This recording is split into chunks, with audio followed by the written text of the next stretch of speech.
मंडळी, मी नेहमी स्वयंपाक करत असताना एक छोटीशी गोष्ट करते.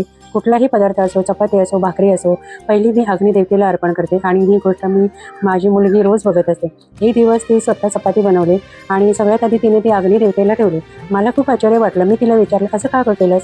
ती म्हणाली, तू ठेवतेस ना म्हणून मी पण ठेवते. तेव्हा खरंच एक गोष्ट मनाला लागली. आपण आई वडील जे करतो तेच आपल्या मुलांमध्ये नकळत उतरून जातं. म्हणूनच आपण चांगल्या गोष्टी केल्या, चांगले संस्कार दिले मुलांना, तरच ते पुढे आपल्या मुलांच्या आयुष्यात फुलत जातात. ही छोटीशी गोष्ट पण अर्थ खूप मोठा आहे. मंडळी, तुम्हाला माहिती आहे का, पूर्वीच्या काळात एक सुंदर परंपरा होती, आजही बहुतांश घरांमध्ये आहे. चुलीवर किंवा गॅसवर बनवलेला पदार्थ पहिला घास अग्नीलाच अर्पण करायचा आणि मगच तो आपल्या ताटात यायचा. आई आम्हाला एक शिकवून गेली, स्वयंपाक फक्त पोटासाठी नसतो, तो श्रद्धा आणि संस्कारासाठीही असतो. पहिला नैवेद्य देवासाठी आणि मगच आपल्यासाठी. घरात बनवलेल्या प्रत्येक अन्न देवाच्या नावाने सुरू व्हायचं आणि म्हणूनच त्या जेवणात चव नाही तर आशीर्वाद असायचा. आजही मी आईची तीच परंपरा जपते आणि पहिला घास देवासाठी आणि मगच आपल्या ताटात प्रेमाने वाढते.